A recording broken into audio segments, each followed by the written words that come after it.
Hello, my dear friends. Welcome to Creative Edge, India's finest institute for design and architecture entrance preparations. I am Aditya, and as promised, बहुत सारे students के brochure decoding के लिए मुझे बहुत सारे queries आ रही थी। मैं मेरे सोशल साइट्स पर बहुत सारी आपकी क्वेरीज को पढ़ रहा था एंड मैं हमेशा की तरह the best way to answer your queries की एक छोटा सा वीडियो बना के आप लोगों के लिए यहाँ पर मैं मेंशन कर दूं, जिसमें वो सारी क्वेरीज यहाँ पर हम क्लियर आउट कर पाए एनआईडी 2026 के लिए। जो लोग मुझे पहली बार सुन रहे हैं, एनआईडी 2026 की डेट अनाउंस हो चुकी है। The exam will be on 21 December 2025। That means इसी साल दिसंबर में एग्जाम है और इसके एग्जाम फॉर्म्स भी अब भरना स्टार्ट हो चुके हैं। उसके लिए भी वीडियो बहुत जल्दी मैं यहाँ पर पोस्ट करने वाला हूँ। Step two, fill NID 2026 exam form कैसे भरते हैं, क्या क्या बारीक चीजें हैं जो आपको देखना चाहिए, समझना चाहिए, वो सारी चीजें उस वीडियो में बहुत क्लियरली मैं मेंशन करूंगा। सबसे पहले हम स्टार्ट करते हैं एनआईडी 2026 एंड बाकी एग्जाम्स की तरह इसका जो ब्रोशर रहता है बहुत ज्यादा कलरफुल नहीं रहता है। मतलब अगर आप एनएफटी का ब्रोशर आप देखेंगे तो वहां देखेंगे कि वहाँ इतने कलर्स रहते हैं। यहाँ पे ये सारी चीजें बिल्कुल ब्लैक एंड व्हाइट देखने के लिए मिलती है। ब्यूटीफुल चीजें थोड़ी सी टाइप ऑफ ऐसा रहता है कि हाँ, दे नो कि किस तरीके से इसे डिजाइन करना है। आपकी स्क्रीन पर दिख रहा होगा admission 2026 and 2027 handbook, NID Ahmedabad, NID Andhra Pradesh, NID Haryana, NID Madhya Pradesh and NID Assam. So ऐसे 5 कैंपसेस हैं जहां पर आप बैचलर ऑफ डिजाइन पूरा कोर्स कर सकते हैं। 4 इयर्स का ये टोटल प्रोग्राम रहता है। अगर हम इसकी बेसिक डिटेल्स देखें तो एग्जाम फॉर्म आप 1 दिसंबर 2025 तक फिल कर सकते हैं। आपकी एग्जाम होने वाला है 21 दिसंबर संडे को। और इन डेप्थ इंफॉर्मेशन हम अभी आगे यहाँ पर देखने वाले हैं। आगे चलते हैं। सो इस 38 पेजेस के ब्रोशर को मैंने थोड़ा सा इंपॉर्टेंटली आप लोगों के लिए कम करा है, जिससे कम टाइम में वो सारी इंपॉर्टेंट अपडेट्स आप लोगों को मिल जाए कि इस ब्रोशर में क्या क्या इंपॉर्टेंट चीजें हैं। यहाँ पर हम देखते हैं। तो सबसे पहले पेज नंबर 4 पर अगर आप आते हैं तो यू विल सी यहाँ पे table of content. That means इस पूरे ब्रोशर में क्या क्या चीजें हैं मैं बता देता हूँ। General information, important dates, intake capacity, eligibility criteria, reservation of seats, how to apply, DAT कौन से जो टेस्ट होते हैं, stage 1 stage 2, announcement of results कब होंगे एंड बहुत सारी अदर इंफॉर्मेशन।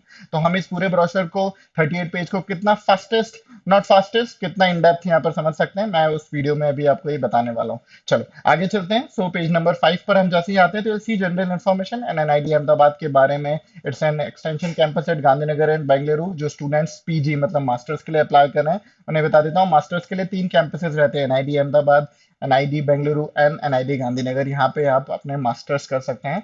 एनआईडी यूजी मतलब बैचलर ऑफ डिजाइन अगर आप कर रहे हैं तो उसके लिए 5 कैंपसेस इन टोटल रहते हैं, जो आप अभी इंफॉर्मेशन स्क्रीन पर देख रहे हैं। First in NID Ahmedabad, second is NID Vijayawada Andhra Pradesh में है, थर्ड इज एनआईडी हरियाणा, इसे कहते हैं NID Kurukshetra, fourth is NID Bhopal Madhya Pradesh में है and fifth one is NID Jorhat Assam में जो है। ये 5 कैंपसेस इन टोटल हैं, यहाँ पर आपको देखने के लिए मिलते हैं। आगे चलते हैं पेज नंबर 7 पर, जो कि सबसे इंपॉर्टेंट है। अच्छा, स्टूडेंट सबसे बड़ा सरप्राइज है, मेरे चैनल पर सब जगह ऑलरेडी पोस्टेड है, पर just to keep you updated, यहाँ पर एनआईडी ने इस साल बहुत बड़ा एक चेंज यहाँ पर मेंशन करा है। आई होप आप लोगों को पता होगा, पर जिन्हें नहीं पता है, जो सुन रहे हैं मुझे पहली बार, तो मैं उन्हें बता देता हूँ। एनआईडी 2026 में इन्होंने एक चेंज करा है। वो चेंज है आगे चलते हैं उसके पहले मैं बता देता हूँ। सो एनआईडी 2 स्टेजेस में होता है, DAT prelims and DAT mains. मतलब आपको प्रीलिम्स क्लियर करना रहेगी टू गेट इनटू मेंस। पर जो नई चीज है वो ये है कि पहले क्या रहता था कि स्टेज 1 को उतना क्राइटेरिया या उसको टाइप ऑफ डिजर्वेंस दी जाती थी, मतलब प्रीलिम्स को, कि हाँ इसका भी मेंस में टोटल होगा, वेटेज दोनों का ऐड होता था। 2026 में एनआईडी में ये चीज थोड़ा सा देखने के लिए डिफरेंट यहाँ पर मिला है कि आप इस लाइन को अगर पढ़ेंगे, NID will conduct DAT mains exam for a limited number of students. That means आप ऐसे स्टूडेंट हैं जिन्होंने प्रीलिम्स क्लियर किया है, क्योंकि कट ऑफ और वो जो इसमें मिनिमम टू स्कोर रहेगा वो आपको अगर देखते हैं वो पार्ट, तो यहाँ पर आप ये समझेंगे कि यहाँ पर प्रीलिम्स जिस बच्चे ने दिया है वो मेंस के लिए जाएगा जरूर। पर प्रीलिम्स में आपको अच्छा स्कोर करना है क्योंकि वहां प्रेफरेंस मिलेगी। एंड इन्होंने एक और बहुत बड़ी लाइन मेंशन करी है, that is will call 1.5 times. मतलब पहले क्या रहता था, 10,000 बच्चा अगर एग्जाम दे रहा है तो एवरेज तो 1,000 बच्चा, 1,200 बच्चा समहाउ फर्स्ट राउंड मतलब प्रीलिम्स क्लियर करके यहाँ पर पहुंच रहा होता है। पर इस साल से इन्होंने बोला है कि हम जो हमारी टोटल कैपेसिटी है स्टूडेंट स्ट्रेंथ की, मतलब सीट्स, उससे 1.5 टाइम्स। दैट मीन्स एनआईडी में अगर 425 सीट्स इन टोटल है, जो भी हम आगे देखेंगे, तो अगर 425 सीट्स इन टोटल है, तो वहां पर आप समझेंगे कि 1.5x, दैट मीन्स वो समहाउ रहेगा कुछ आपको 637, मतलब 1.5x अप्रोक्सीमेटली इतना सीट्स वहां पर, या इतने बच्चे सेकेंड राउंड के लिए क्वालिफाई करेंगे। ये बहुत बड़ा स्टेटमेंट है इन टर्म्स टू अंडरस्टैंड। आपको अब ज्यादा मेहनत करनी है पहले एनआईडीज में कंपैरेटिवली। अभी के अगर स्टेटस से देख रहे हैं तो मेहनत थोड़ी सी कम हुआ करती थी, अब बहुत ज्यादा करनी है, क्योंकि अब नंबर ऑफ स्टूडेंट्स जो सेकेंड राउंड में जाने वाले हैं, जो मेंस में जाने वाले हैं, वो बहुत ज्यादा हो चुका है। मतलब अब मेहनत बहुत ज्यादा रिक्वायर्ड है गाइस। सो आप लोगों को उस तरीके से इस एग्जाम की प्रिपरेशंस करना रहेगी। चलो थोड़ा सा और आगे चलते हैं। एक और लाइन है, स्टेटमेंट थोड़ा सा बड़ा है, मैं उसे सिंपल वे में समझाता हूँ कि अगर डीएटी मेंस के थ्रू तो आप एडमिशन ले ही रहे हैं इस इंस्टीट्यूशन में, पर अगर कोई कैंपस में सीट्स वेकेंट हो जाती है या खाली रह जाती है, या एडमिशन एंड मूवमेंट पे कैंसिल हो जाता है, तो independent NID, that means NID Bhopal चाहे तो फिर से अपना मेंस एग्जाम करा सकता है इन ऑर्डर की उनकी जो सीट्स हैं वो वेकेंट वो फिल हो जाए। तो ये एक और चीज इस साल अपडेट में देखने के लिए यहाँ पर समझ आया है। मतलब मैं चाह रहा था आप लोगों तक ये मैसेज प्रॉपर पहुंच जाए। Moving to our next level, that is intake capacity, जो भी हम बात कर रहे थे। So before moving, that's important dates जो आप लोग ऑब्वियसली इस चीज को पढ़ रहे होंगे, पर मैं कुछ बेसिक चीजें बता देता हूँ। जैसे 11 सितंबर 2025 से इनके एडमिशन फॉर्म जो है एक्सेप्ट होना स्टार्ट हो गए। मतलब आप ऑफिशियल वेबसाइट पर जाके फॉर्म फिल कर सकते हैं। मैं डिस्क्रिप्शन बॉक्स में लिंक जरूर ऐड कर दूंगा आप लोगों के लिए, जिससे आप इजीली इस एग्जाम के फॉर्म भर सकते हैं। इन case if you find any confusion, बिना हेजिटेशन के फटाफट से कमेंट कर सकते हो, और मुझे कॉल भी कर सकते हो ऑन 6360286360। एंड मोस्ट इंपॉर्टेंटली, ऐसी कोई भी चीज आप मिस नहीं करें, उसके लिए चैनल को लाइक, इस वीडियो को लाइक करना है, अपने फ्रेंड्स के साथ शेयर भी कर सकते हैं, सब्सक्राइब कर सकते हैं इस चैनल को, और बेल आइकन को प्रेस करेंगे तो ऐसे कोई भी नोटिफिकेशन या इंपॉर्टेंट चीजें आप मिस नहीं करेंगे। वापस आ जाते हैं हम हमारे इंपॉर्टेंट डेट्स पे। So last date for submitting online application 1 दिसंबर तक लास्ट डेट भरना है। मतलब 11 सितंबर से 1 दिसंबर तक आप ये फॉर्म को फिल कर सकते हैं। रात में 12 बजे तक अपनी डेडलाइंस ओपन है, पर 12 के 1 मिनट पहले, मतलब 11:59 तक आपको ये फॉर्म फिल करना रहेगा। एडिट करना है, अगर कुछ फॉर्म में कुछ करेक्शन है तो आप 2 दिसंबर से लेकर 4 दिसंबर तक ये window to edit application form भी है। मतलब एक विंडो रहती है जिसमें कोई भी इंफॉर्मेशन अगर आप रिकन्फर्म करना चाहते हैं तो वहाँ पे आप चेक कर सकते हैं। थोड़ा सा आगे चलते हैं। एडमिट कार्ड, तो एडमिट कार्ड आपके एग्जाम के 10 दिन पहले, मतलब 11 दिसंबर को आ जाएंगे। सेम एनआईडी के ऑफिशियल वेबसाइट पर आप वहाँ पे डाउनलोड कर सकते हैं। एग्जाम आपका 21 दिसंबर को होगा। एंड इसका जो आपका रिजल्ट आएगा प्रीलिम्स का, वो 7 अप्रैल को आएगा, मतलब अप्रोक्सीमेटली 3 मंथ्स के बाद। और एडमिट कार्ड की डिटेल्स और मींस की एग्जाम इन्होंने टीबीए रखा है, that means to be announce later. And counselling, payment of fees, physical verification of documents, ये टेंटिवली सेकेंड और थर्ड वीक ऑफ जून में हमेशा देखने के लिए मिलता है, जहां पर आप इस एग्जाम के सारी details, right from counselling, payment क्या प्रोसेस है, कौन कौन से डॉक्यूमेंट्स हैं, वो सारी चीजें यहाँ पर देखने के लिए मिलती है। सो इंपॉर्टेंट डेट्स में कुछ ये चीजें थी जो मैं आप लोगों तक पहुंचाना चाह रहा था। मूविंग अहेड, अब हम इनटेक कैपेसिटी देख लेते हैं एनआईडी की। सिंपल वे में समझा देता हूँ। सो एनआईडी के यूजी के लिए टोटल 5 कैंपसेज हैं। फर्स्ट इज एनआईडी अहमदाबाद, जहां पर 125 सीट्स इन टोटल है। एंड बाकी जो 4 कैंपसेज है आपके, कौन कौन से, जोरहट में जो कैंपस है आपका, कुरुक्षेत्र में जो कैंपस है आपका, भोपाल में जो कैंपस है आपका, एंड विजयवाड़ा में जो आपका कैंपस है। यहाँ पर 75 पर कैंपस ये रहता है। दैट मीन्स 425 यूजी सीट्स वहां पर देखने के लिए मिलती है। कुछ और भी सीट्स है जो ओवरसीज स्टूडेंट्स हैं उनके लिए भी वहाँ है, उसके लिए मैंने मेंशन किया है, आप यहाँ पर चेक कर सकते हैं सारी चीजें। यहाँ पर डिपार्टमेंट वाइज मेंशन मैंने यहाँ पे करा है, that is faculty of industrial design, ऊपर देखते हैं हम faculty of communication, faculty of textile. तो टेक्सटाइल डिजाइन भी एनआईडी में है। अगर स्टूडेंट्स मुझे पहली बार सुन रहे हैं या एनआईडी में जाना चाहते हैं तो टेक्सटाइल डिपार्टमेंट वहाँ पर हमेशा देखने के लिए मिला है।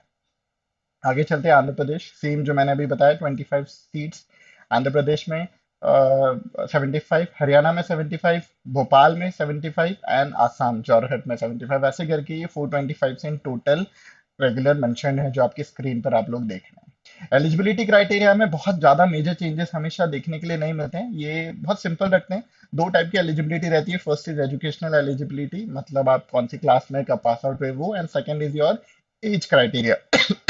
सॉरी, जो भी आप एग्जाम में पार्टिसिपेट कर रहे हैं उसके लिए एक एज क्राइटेरिया हमेशा देखने के लिए मिलता है। सबसे पहले हम देख लेते हैं एज लिमिट।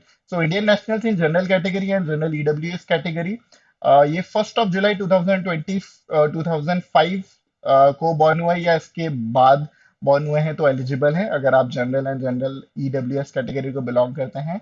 अगर आप ओबीसी, एनसीएल, एससी या एसटी को बिलोंग करते हैं तो आप 1 जुलाई 2002 या उसके बाद आप एलिजिबल है एडमिशन के लिए।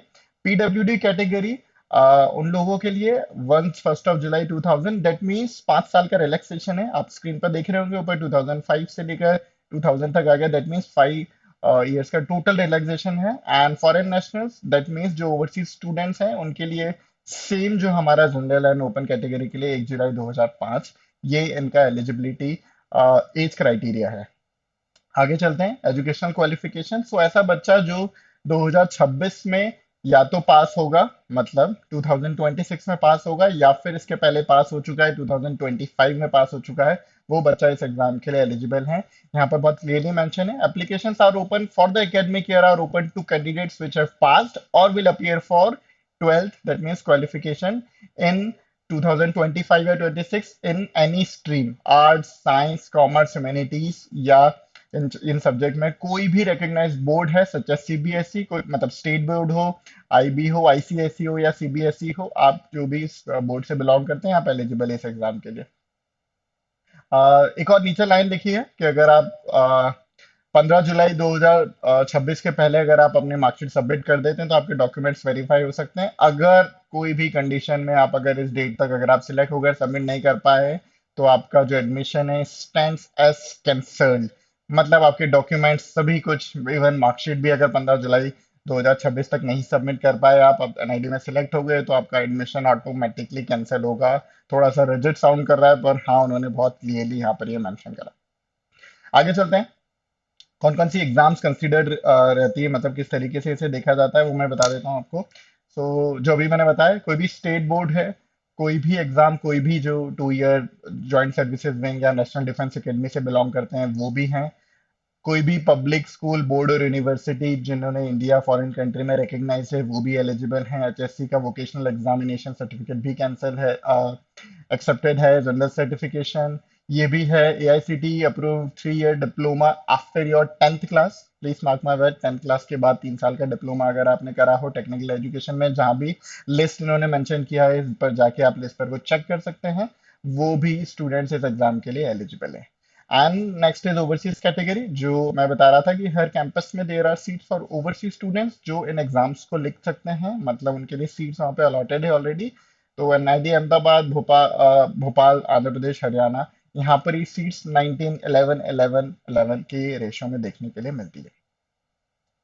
आगे चलते हैं, मोस्ट इंपॉर्टेंट जो अ, फिलहाल एक क्वेरी है, वन ऑफ द क्वेरीज मैंने स्टूडेंट से सुना है काफी बार कि रिजर्वेशन क्या होता है, कैसे इसको रिजर्वेशन के तौर पे देखा जाता है। तो आई हैव अ शीट जिसमें आपको मैं बहुत क्लियरली मेंशन कर सकता हूँ। एनआईडी अहमदाबाद में अगर टोटल 128 सीट्स है, उसका 10% बिलोंग्स टू जनरल ईडब्ल्यूएस, अगर आप इकोनॉमिक वीकर सेक्शन को बिलोंग करते हैं। ओबीसी एनसीएल का 35% है। एसटी एंड एससी कैटेगरी का 15 एंड 7.5% है, जैसा आपकी स्क्रीन पर अभी आपको देखने के लिए मिल रहा होगा। ये कुछ रिजर्वेशन कैटेगरी हैं, अगर आप कोई भी एग्जाम को दे रहे हैं तो there is a reservation category. यहाँ पर बहुत क्लियरली और सिंपल वे में इन्होंने मेंशन करा, the best part about this brochure कि इन्होंने वहां पर वो सारी चीजें बहुत क्लियरली मेंशन करी है। तो आई होप यहाँ तक हम लोग क्लियर हैं उस चीज को समझने के लिए। जस्ट अगर आप एक बार देखेंगे भी तो विल गेट टू नो कि हाँ इतना परसेंट ये रिजर्वेशन वहां पर हमेशा देखने के लिए मिलता है। Moving ahead, next and most important thing जो मुझे समझने में भी इजी लगी, मैं आप लोगों को भी डिलीवर करता हूँ कि ये कैसे वर्क कर रहा है, that is how to apply. तो इन्होंने एक और मेंशन करा था कि यार फॉर्म जब फिल करता है तो वहां पर क्या क्या चीजें रहती है, किस चीज को वहां पर बहुत इंपॉर्टेंट दी जाती है या कैसे देखा जाता है। तो मैंने सोचा let me clear it on my hand कि हम कैसे देख सकते हैं how to apply. So candidates will have to visit the official admissions. Oh thank you so much NID, आपने बताया कि आपको ऑफिशियल वेबसाइट पर ही हम फॉर्म भर सकते हैं, पर हाँ बहुत सारे स्टूडेंट अदर वेबसाइट्स पर भी जाकर स्क्रॉल करते हैं, अलग अलग फेक वेबसाइट्स पर भी, वो हमेशा परेशान होते हैं। सो इज इट इजी कि यहाँ पर सिंपल मेंशन कर दे कि हाँ एनआईडी की ऑफिशियल वेबसाइट पर जाकर ही आप फॉर्म फिल करें। अगेन मैं डिस्क्रिप्शन बॉक्स में यहाँ पे ऐड कर दूंगा, आप लोग वहां से भी वेबसाइट पिक कर सकते हैं। सबसे पहले read and familiarize yourself with the eligibility criteria, number of seats, test centres. Test centres अभी मैं आपको बताऊंगा, जस्ट इसके बाद हम टेस्ट सेंटर्स पे जंप करते हैं कि टेस्ट सेंटर्स में क्या क्या चीजें, कौन कौन से सेंटर्स हैं, किस सिटीज में आते हैं, वो भी हम यहाँ पे बता देते हैं। एडमिशन हैंडबुक यहाँ पर अच्छे से पढ़ें। जो मैंने ब्रोशर डिकोडिंग करा है ये मैंने आपके लिए सिंपल वे में किया है। अगर आप इसको और इन डेप्थ भी देख रहे हैं कि हाँ यू हैव पॉइंट जहाँ पर आप ये समझ सकते हैं कि मेरे लिए और भी चीजें इंपॉर्टेंट है और भी क्या इन डेप्थ पढ़ सकता हूँ, तो बिल्कुल यहाँ पर इस वेबसाइट पर आके डाउनलोड करके आप इजीली देख सकते हैं। Moving ahead, so step one is to sign up and registration. आप साइन अप कर सकते हैं। And again to add in this, मैं एक और वीडियो मेंशन करने वाला हूँ, पोस्ट करने वाला हूँ, जिसमें step to step how to fill NID 2026 का फॉर्म, वहां पर आप ये सारी चीजें देखेंगे। जो अभी मैं पढ़ रहा हूँ ये सारी चीजें वहां पर ऑलरेडी मिलेगी। सो साइन अप करने के लिए आपको सबसे पहले वहां पर रजिस्ट्रेशन करना रहेगा। टर्म डेज साइन अप दोनों सेम ही रहता है।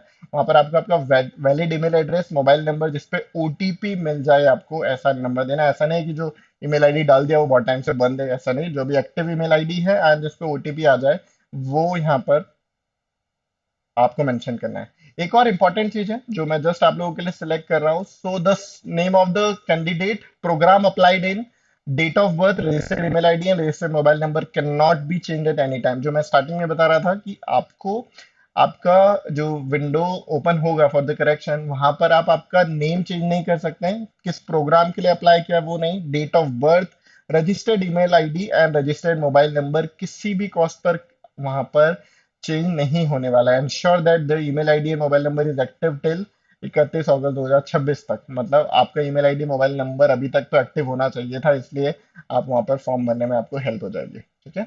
एंड एनी केस, अगर आपको कोई भी क्वेरी आती है एनआईडी से रिलेटेबल, तो आप हमसे भी कनेक्ट कर सकते हैं, या फिर आप उनके ऑफिशियल नंबर पे, अभी जस्ट मैं एंड में उनके ऑफिशियल डिटेल्स भी मेंशन करूंगा, जिससे आप लोगों के लिए इजी हो जाएगा कि हाँ यहाँ पर हम कांटेक्ट करके वो सारी क्वेरीज हैं वो सॉर्ट कर सकते हैं। Moving ahead, after sign up registration, log in credentials आपके मेल पर आ जाएंगे। वहां से आप लॉग इन कर सकते हैं। आपके registered email ID, contact number, date of birth या पासवर्ड से आप लॉग इन कर सकते हैं। अगर आप पासवर्ड भूल गए हैं, क्योंकि अभी तो हमने लॉग इन किया था, in case you forget you can click on forget password. You'll receive a new auto generated password on a registered email id। तो email id and mobile number हमेशा एक्टिव ही देना। प्लीज डोंट फॉरगेट कि आप पुराना email ID दे रहे हैं जो कि एक्टिव नहीं है। ठीक है। चलो आगे चलते हैं। आप आपका पासवर्ड चाहे तो चेंज भी कर सकते हैं। ऑब्वियसली उन्होंने बना के भेजा, तो फिर फील कि नहीं यार मेरे लिए सही है, तो आप वहाँ पे न्यू पासवर्ड चेंज भी कर सकते हैं। चलो, next is fill the online application form, log in and proceed with to step 2 application form, fill in the all required details। uh, अब आगे चलते हैं। जो अभी मैंने बताया डीओबी नेम ये चेंज नहीं कर सकते, पर आप क्या क्या चेंज कर सकते हैं वो बता देता हूँ। The candidate can modify all the details filled in application form except program applied in, name of the candidate, date of birth, registered mobile number and email ID. मतलब अगर आप विंडो के जो रजिस्ट्रेशन एडिट वाला जो होता है ना, window to edit application form, वहां पर जाते हैं तो आप इन चीजों के एक्सेप्ट जो है, ये इन चीजों के अलावा जो भी है वो आप चेंज कर सकते हैं। ये इन्होंने बहुत क्लियरली मेंशन किया है। However, no refund of excess fill will be made in the case of any category change। ये भी इन्होंने mention किया है। After filling all the details, click on Save and proceed to move to the next section। Candidates are required to submit their institute campus preference for admission as per the given in section 8.6। तो बहुत सारी चीजें हैं। अच्छा, again if you find anything that you want us to answer, वहां पर comment कर सकते हो। मैं, मेरी टीम तुरंत आपको रिप्लाई करके वहां पर आपकी क्वेरी सॉर्ट करेंगे। या फिर ऑब्वियसली मोबाइल नंबर है ही 6363286363, वहां पर आपको सारी क्वेरीज के आंसर, मैं, मेरी expert team will be make sure कि आपकी जो भी क्वेरी है वो हमेशा आंसर हो with in time frame. Next is, आप आपके इंस्टीट्यूट कैंपस, मतलब वहां पर submitting the institute campus preference, go to the next section, upload document. और आपके डॉक्यूमेंट क्या क्या है वो भी अब हम देख लेते हैं। चलो, अगर आप जनरल कास्ट को बिलोंग करते हैं तो फोटो, सिग्नेचर, कोई सर्टिफिकेट जनरल वालों के लिए नहीं है। जनरल ईडब्ल्यूएस में जा रहे हो तो photo, signature and certificate EWS का अप्लाई करना है। ओबीसी एनसीएल के लिए है तो फोटो, सिग्नेचर, सर्टिफिकेट किसका, ओबीसी एनसीएल का है। SC again caste certificate, ST again tribe certificate, general PWD disability certificate या UDID card, general EWS PWD EWS certificate, disability certificate या फिर यूडीआईडी कार्ड। ओबीसी एनसीएल के लिए again OBC NCL certificate, disability card, UDID card. SC PWD category के लिए caste certificate, disability certificate या फिर UDID card. ST PWD के लिए yes yes yes, that means photo, आपका सॉरी, वहां पर आपको फोटो मेंशन करना है, मतलब अपलोड करना है। वहां पर आपको सिग्नेचर अपलोड करना है और आपको कास्ट जो भी सर्टिफिकेट है वो भी अपलोड करना है। ओवरसीज स्टूडेंट के लिए भी ये सारी चीजें हैं। कोई सर्टिफिकेट नहीं है पर उनको अपना फर्स्ट पेज और last page of your passport upload करना रहेगा। ओसीआई पीआईओ कार्ड रहता है if opted in for application form. आप अगर चाहें इसकी और इन्फॉर्मेशन के लिए मुझे कॉल भी कर सकते हैं, हम इन ब्रीफ डिस्कस कर सकते हैं, बट ओवरसीज स्टूडेंट्स के लिए ये रहता है। आई होप यहाँ तक हम क्लियर हैं, मेंशन्ड हैं। Moving ahead, so third gender के लिए भी यहाँ पर एक ऑप्शन है कि आपके फोटो सिग्नेचर तो अपलोड होंगे ही, सर्टिफिकेट यहाँ पर अपलोड नहीं होगा। इसके लिए आपको कैटेगरी सर्टिफिकेट है अगर कोई रिजर्व कैटेगरी के लिए आप अप्लाई कर रहे हैं, या फिर थर्ड जेंडर सर्टिफिकेट या आपका आइडेंटिटी कार्ड यहाँ पर आपको मेंशन करना रहेगा। इसके बाद आपका अगला स्टेप रहेगा scan copy of recent passport size as per the instruction. Photograph का जो जेपीजी एंड जेपीईजी फॉर्मेट है, should be a minimum of 50 KB and maximum of 200 KB in size. यहाँ परेशान मत होना, गूगल करना, वहां पे सब रीसाइज हो जाते हैं बिना टेंशन के। आगे चलते हैं, स्कैन सिग्नेचर अगेन 50 केबी और 200 केबी मैक्सिमम यहाँ पर आप कर सकते हैं। कोई भी अगर सर्टिफिकेट अपलोड कर रहे हैं तो उन्होंने बोला है कि अगर candidates applying under general EWS category are required to upload their valid central format EWS certificate, एक अथॉरिटी जो भी इशू करते हैं, जो इन्होंने मेंशन भी करा है, इनके सैंपल वहां पे बहुत सारे अपलोडेड है, उसे भी कर सकते हैं। ईडब्ल्यूएस सर्टिफिकेट को इन्होंने बोला है कि मस्ट बी इश्यूड ऑन और आफ्टर 1 अप्रैल 2025, मतलब इसी साल 1 अप्रैल और 1 अप्रैल 2025 के बाद इशू हो वो ही आपको वहां पर चाहिए। This must be in the name of candidate and also must have candidates photo on the certificate, वहां पर आपका फोटो भी मेंशन है। ठीक है, उसकी यहाँ पे जो भी इंफॉर्मेशन है आप देख सकते हैं। अगेन, परेशान बिल्कुल भी नहीं होना। If you feel any point you want to connect to us, you want us to answer, फटाफट से यहाँ पर कमेंट कर देना या मुझे कॉल कर देना। आगे चलते हैं, candidates applying under OBC NCL category required to valid their OBC issued and, इन्होंने भी सेम चीज बोली है कि आपको ओबीसी एनसीएल का सर्टिफिकेट जो है वो भी आपको 1 अप्रैल या उसके बाद बना हुआ होना चाहिए। ठीक है, ग्रॉस इनकम का एक और चीज मेंशन है, जो यहाँ पर आप जाके यहाँ पर पढ़ेंगे तो इन्फॉर्मेशन आपको भी मिल जाएगा कि क्या ग्रॉस इनकम होना चाहिए टोटल फैमिली का। ठीक है, चलो, candidates applying under the SC and ST category are required to upload their valid caste certificate which mentions the name of the caste they belong to as well, it is issued in the name of competent authority. यहाँ पर कोई date नहीं है, अगर आप SC ST के student हैं, अगर आप अप्लाई कर रहे हैं तो आप यहाँ पर कोई भी डेट वाला सिस्टम नहीं है, आप सिर्फ आपका कास्ट सर्टिफिकेट जो कास्ट आप बिलोंग करते हैं वो वहां पर कर सकते हैं। ठीक है, certificate must be in PDF format which can more than one page and should be a maximum of 1 MB in size। again size का अगर डिफरेंस कुछ भी परेशान हो रहे हो तो don't hesitate to comment us and to call us। जहाँ भी परेशान हो please reach out to us. ठीक है, आगे चलते हैं, candidates applying the under PWD category, उन्होंने भी अपना एक डिसेबिलिटी सर्टिफिकेट है जो कि डिस्ट्रिक्ट चीफ मेडिकल ऑफिसर या फिर डिसेबिलिटी सर्टिफिकेट या फिर UDID issued by government of empowerment of person, उन्होंने अगर करा है तो ही एप्लीकेबल है। नो अदर सर्टिफिकेट और document will valid, no representation in this regard will be entertain. मतलब एक ऑथोराइज्ड गवर्नमेंट जो चीज है वो डिस्ट्रिक्ट मेंशन किया है इन्होंने यहाँ पर कि आपका डिस्ट्रिक्ट चीफ मेडिकल ऑफिसर या फिर डिसेबिलिटी सर्टिफिकेट या फिर UDID department of empowerment of person with disability है, यहीं से इश्यू होना चाहिए। यहाँ से नहीं है तो वो एंटरटेन नहीं करेंगे in very clear words. Moving ahead, candidates applying for third gender required to upload a certificate.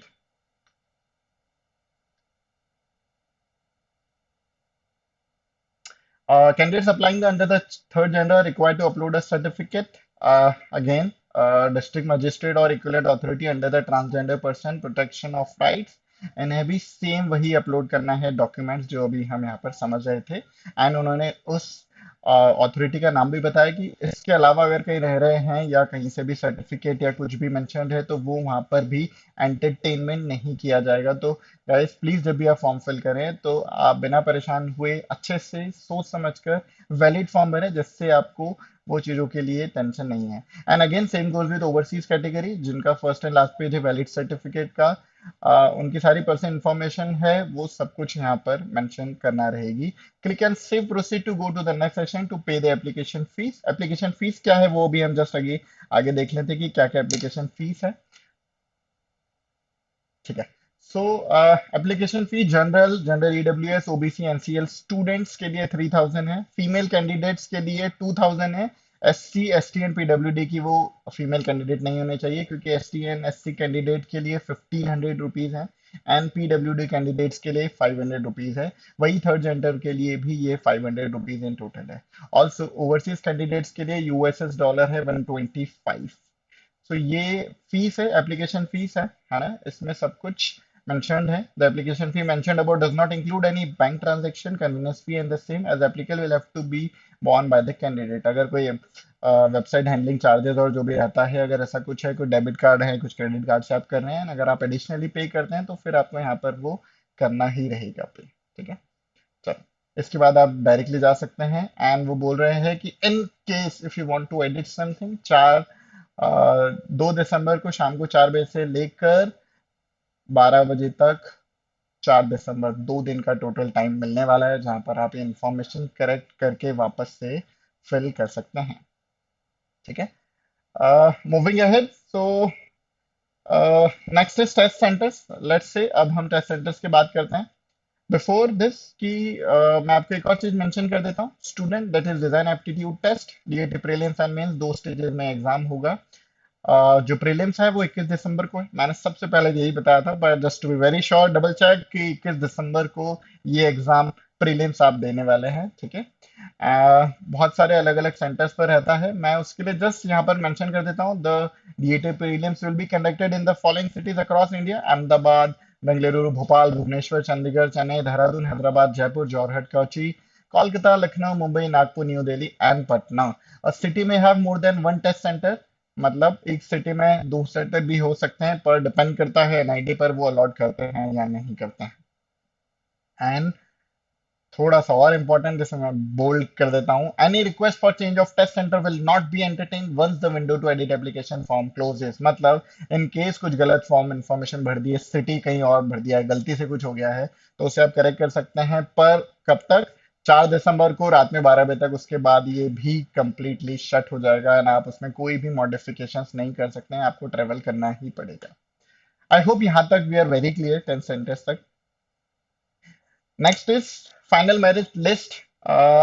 कैसे आने वाला है मेरिट लिस्ट? लेट्स से मैं इंपॉर्टेंटली आपको बताता हूँ कि ये कैसे वर्क कर रहा है। सो जो मेरिट लिस्ट है, यहाँ पर हम ये समझ सकते हैं कि हमारे लिए इंपॉर्टेंट रहता है कि किस तरीके से मेरिट लिस्ट क्रिएट होती है।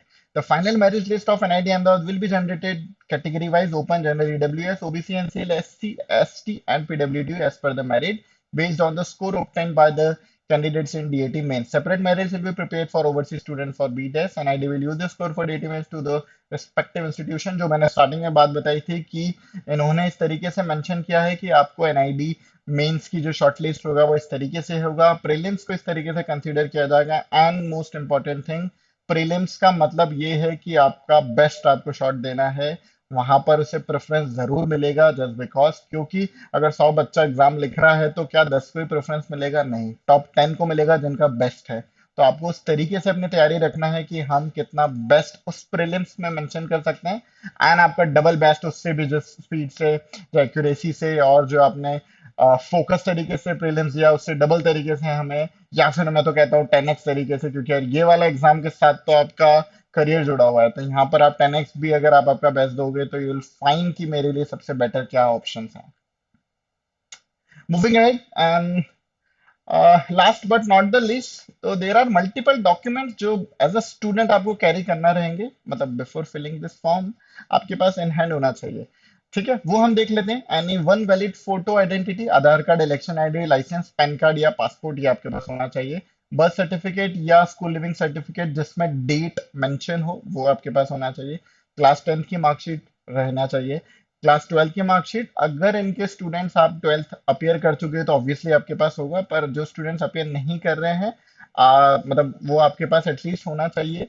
आपके पास अपियरिंग वहां पर लिखना रहेगा फॉर्म फिल करते टाइम। अच्छा, ये बहुत सारी छोटी छोटी चीजें जहां पर I want you to be very sure कि मैं जब फॉर्म फिल करवा रहा हूँ ऑनलाइन आकर, तो वहां पर आप इसको प्रॉपर तरीके से समझें, जिससे आपको कोई भी मिस्टेक के चांसेस नहीं है। And again, we are very open and YouTube बहुत अच्छा कम्युनिटी है जहां पर हमेशा लाइव में, या कमेंट्स आपके हमेशा लाइव रहते हैं, तो आप कभी भी जब इस वीडियो को देख रहे होंगे तो कमेंट कर सकते हो, जिससे आपको हेल्प होने वाला है इस सारी चीजों को। आगे बढ़ते हैं। सेल्फ अंडरटेकिंग फॉर्म्स अवेलेबल हैं। सर्टिफिकेट आपके पास होना चाहिए before filling up the form. Disability certificate या यूडीआईडी कार्ड आपके पास होना चाहिए। वैलिड पासपोर्ट या फिर PIO कार्ड अगर आपने वहाँ पे टिक आउट किया है तो करना है। इन्होंने इसके लिए डिपार्टमेंट भी दे रखा है, certificate of identity issued by district magistrate और equivalent authority under the transgender person or identity card issued community from the website transgender dot if applied under the third gender for availing relaxation in application fees। इनके through ही आपके पास certificate इन्हीं का issued किया हुआ certificate आपके पास होना चाहिए, तभी आप इस एग्जाम के लिए एलिजिबल हैं। Moving to our last part of this session, that is किस तरीके से आप इनसे कांटेक्ट कर सकते हैं। So the answer is contact NID cell पे, या तो आप ईमेल आईडी के थ्रू भी कर सकते हैं, उनकी वेबसाइट मेंशन की है, पर मेक श्योर कि आप इन्हें कॉल करें इस नंबर पर कब, 11 से 12:30 दोपहर में, मतलब सुबह 11 से 1.5 घंटे तक, और शाम को 3 से 5:30 2.5 घंटा तक, इस बीच ही कॉल करें। इसके पहले और बाद में बीच में वो नहीं पिक करेंगे, क्योंकि उन्होंने टाइम बहुत क्लियरली मेंशन किया है। दैट मीन्स आपको उनको उस तरीके से उस समय पर ही कॉल करना रहेगा। For technical issues related to submission of on an application, if you find difficulties while filling up the form, you can always mail to them at nid@applyadmission.net। यहाँ पर जाके आप कर सकते हैं। अच्छा, इन केस एनआईडी की हेल्पलाइन पे कॉल नहीं लग रहा, you can speak to their other centres also, जैसे NID Andhra Pradesh, NID Haryana, NID Madhya Pradesh and NID Assam. यहाँ पर भी आप कांटेक्ट कर सकते हैं। ये सारी चीजें इस वीडियो में आप लोगों के लिए बहुत इंपॉर्टेंट थी, जो मैंने सोचा कि आप लोगों के लिए उस तरीके से मैं हेल्प कर पाऊँ, जो मैं कंट्रीब्यूट कर सकता हूँ आपके लिए इस पूरी एग्जाम के फॉर्म को समझने में, यहाँ पर उस एग्जाम के बुकलेट को समझने में। मैंने सोचा क्यों ना बेस्ट वे है इसको आंसर करने का, जो इससे हम आप लोगों तक वो वीडियो के थ्रू इंफॉर्मेशन इन डेप्थ पहुंचा पाए। सो आई थिंक ये सेशन सिर्फ इसी के रिलेटेबल था, कैसे हम उस पूरे ब्रोशर को 38 पेज पर देख रहे हैं। Thank you so much for such a patient listener. And till the time, from my side and from Team Creative S side, I wish you guys all the best. Thank you so much.